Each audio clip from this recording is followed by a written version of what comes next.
So you had a look at Neutral Tones by Thomas Hardy when I wasn't in school, and so I've now put together this PowerPoint with audio on each of the slides to ensure that you have understood this poem. It's quite a complex poem, and to understand what's happening and how bitter and how pessimistic the speaker, our poetic voice, is feeling.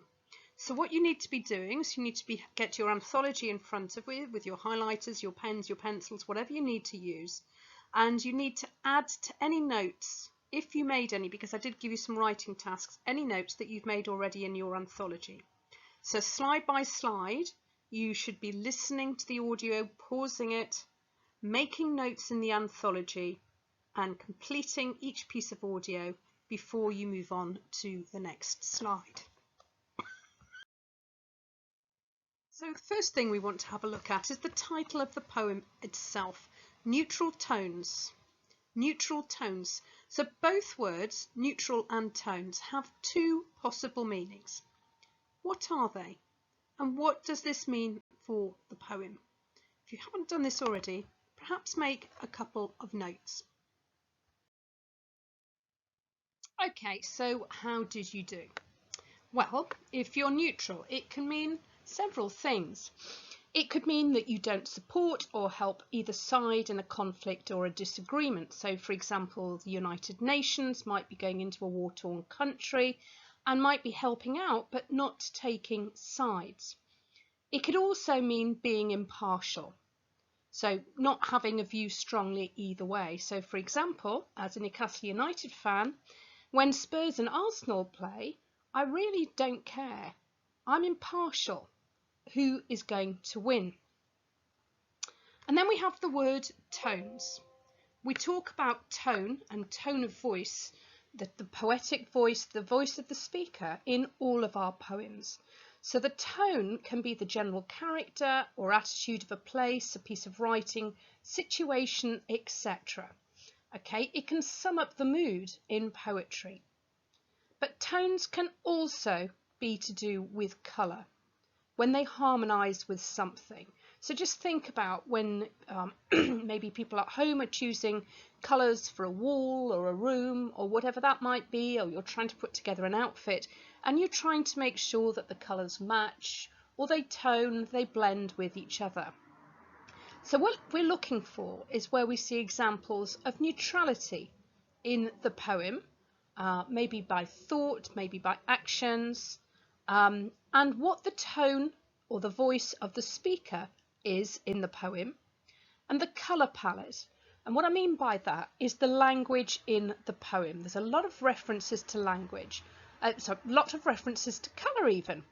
Have a look at the colours they're mentioned, and how could we group those together, and what might they suggest about the speaker and how they are feeling?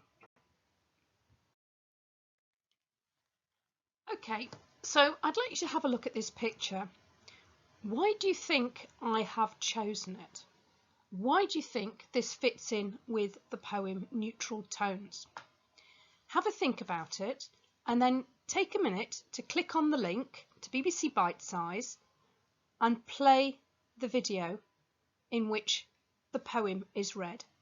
As you're listening to the speaker's voice, look at the pictures that accompany the audio. Where can we see neutrality? Where can we see tones? So having listened and watched the video, hopefully at least once, if not twice, hopefully you've managed to pick up on the really bitter and pessimistic tone of our poetic voice, of our speaker, who in this case is our poet Thomas Hardy, because this is an autobiographical poem, and Thomas Hardy was really well known for writing in a very pessimistic and oblique way. He's a Victorian. He was very famous in his day for both his novels and for his poetry, and still is now today. He was from Dorset, which is a very, very rural county in the southwest, so nature features largely in his work. He was heavily influenced by the Romantic poetry movement. Remember, we've already looked at loves philosophy. We've seen all about everything in nature having its pairs. And he also uses nature in his work. However, in this work, you will see that the pair, the couple, the lover that he is with, they may have found their pair, but this pair is about to break up. This pair's relationship has come to an end. So although they've found their pair in nature, it hasn't worked out. So what's happening in our poem? Well, structurally, the story of the poem can be split into 3 sections. The first one, where the narrator, the speaker, our poetic voice, remembers a day when he and his lover stood by a pond, their relationship on the verge of ending, in fact, in the final death throes. The second part of the poem is where he thinks his lover is finding him boring and realizes that his lover has fallen out of love with him. So the first one is stanza 1, and the second one is stanza 2 and stanza 3. And finally, in stanza 4, he reflects that whenever he's been hurt since in a relationship, so whenever he's lost in love, he always remembers that day by the pond when they stood silently next to each other, not speaking, not communicating, and he realized that this relationship had died. Now, also structurally, we have 4 stanzas. Each stanza has 4 lines, and they are known as quatrains. Quat as in quarter, as 4 lines, 4 stanzas. And also follows the ABBA, the ABBA rhyme scheme. And all of the rhymes are full rhymes, except for rove and love in the second quatrain. But we'll come to that as we go through the poem. So we've already mentioned what's happening in this first stanza.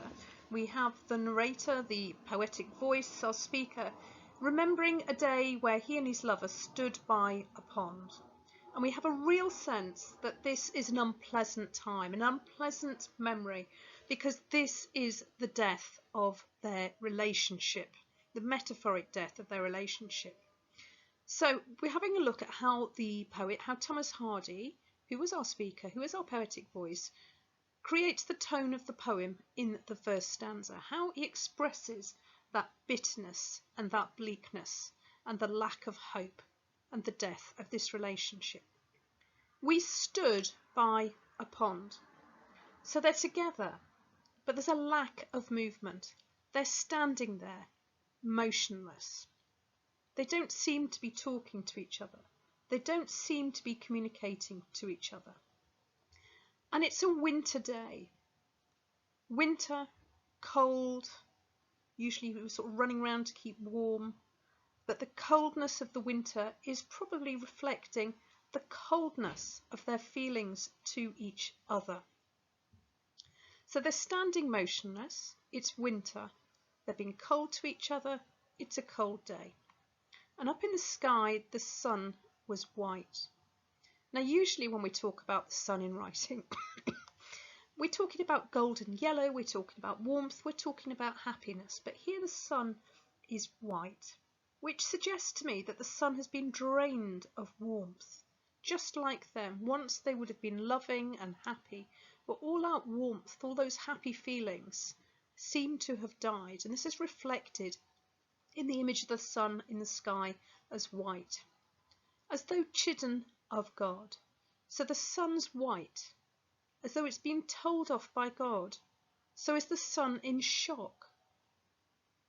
I want you to think about that. What other interpretations could you come up with?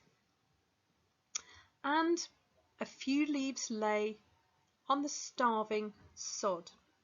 We've got the alliteration there of the lying leaves, the starving sod. Don't forget, leaves lying on the ground are dead.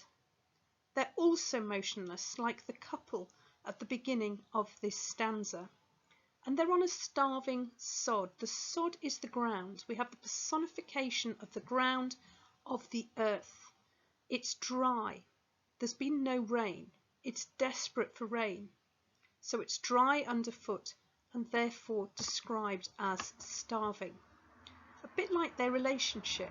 It sounds like their relationship is lacking love, is lacking warmth, is lacking everything that it should have to be a loving relationship. And then we have the semicolon and the dash on the final line, both creating a pause. We stop, like the couple we stop, like the leaves lying there, motionless. We stop. They had fallen from an ash and were grey. Now, I don't think it was by accident that Thomas Hardy chose the ash tree, leaves to be from an ash tree. Ash tends to be the embers, those grey embers at the end of a fire when everything has been burnt, all the dead bits of wood or whatever that are left. And they're grey.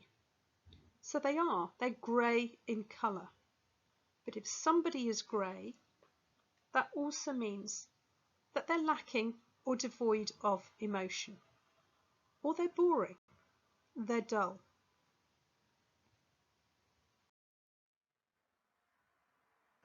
So we've just read the first stanza where Hardy describes that wintry, cold, wintry scene where everything in nature is dead, and he's realised that his relationship is also dying. It's in its death throes, it's in its final stages.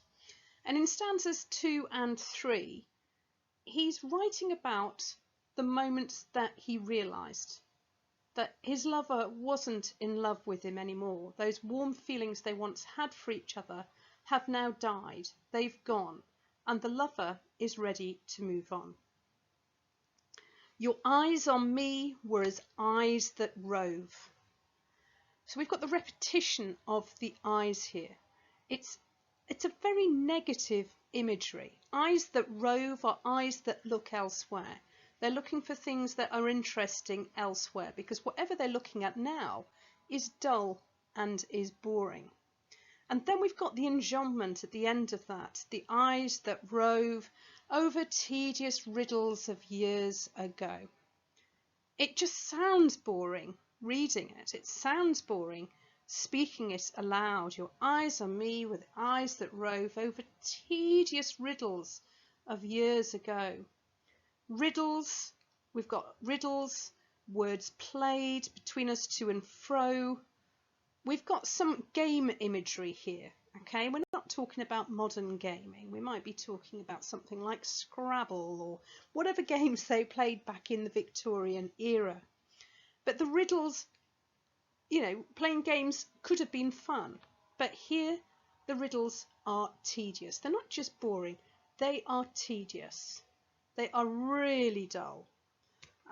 He realises that she thinks that he is just probably one of the dullest people that she's ever met, and she no longer has any interest in him whatsoever. And then of course you've got some words played between us to and fro, on which lost the more by our love.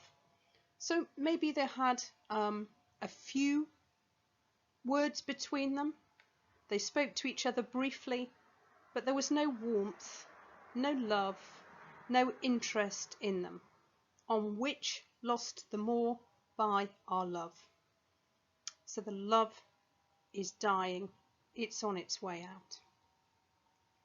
So he's come to the realisation, he's pessimistic, he's come to the realisation this relationship is coming to an end. This is the death of their relationship, the end of their relationship.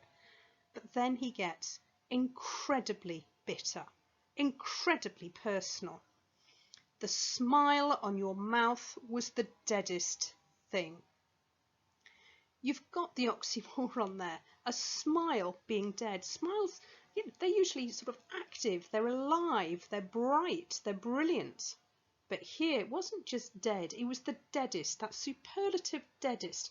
It was the deadest thing. Smiles shouldn't be dead. but it reflects the fact that her feelings for him are dead.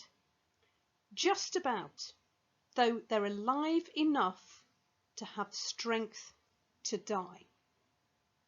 So he's accusing her of choosing to let their love die. She's had enough, and she's got enough there to kill this relationship off for once and for all. And a grin of bitterness swept thereby. Grins like smiles, usually very happy, very positive, but this one is bitter. Okay, really grim. The way she's looking at him is distinctly uncomfortable, distinctly unpleasant. And he's being very bitter about her falling out of love with him and ending their relationship. And the grin of bitterness swept thereby like an ominous bird a wing. If something is ominous, okay, it's doomed. An omen is a portent. It's a warning that something bad is about to happen.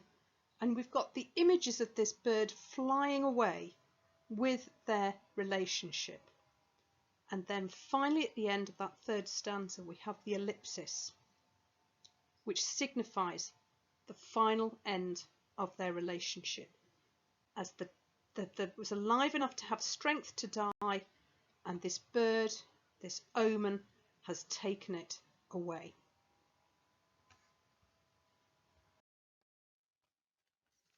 So in this fourth and final stanza, we shift to the present tense. Since then, Sahadi is reflecting on relationships since then. Keen lessons. If a lesson is keen, it's sharp and strong, that love deceives. So that's what he's learnt from this relationship, that love can deceive. It can trick you. It can lie to you. So he has a very pessimistic view of love, a very negative view of love. And rings with wrong. We've got the alliteration there, the rings, the wrong, that's absolutely expressing his pain and anguish caused by the breakup of the relationship. And this breakup have shaped to me your face. So he's saying whenever love goes wrong, he's thinking of this time by the pond. This experience has scarred him. This breakup has not left to him. And when things go wrong, what comes to mind? It's your face. You can hear the bitterness in his voice. And the God-cursed sun. You've got the harsh sound of cursed and the cursing in God-cursed sun, really emphasizing his bitterness. So when things go wrong, I'm in pain and anguish, when my relationships end, I see your face, the God-cursed sun, and a tree, and a pond, edged with greyish leaves. So he remembers everything, her face, the sun, the tree, and the pond, edged with greyish leaves. So around the pond are rotting, decaying leaves, symbolically or metaphorically representing their relationship. So the poem has come back in the circular structure. We've finished off standing by the pond where the poem started, and Thomas Hardy has addressed his past lover and has expressed his bitterness and his pessimism and suffering caused by the end of their relationship.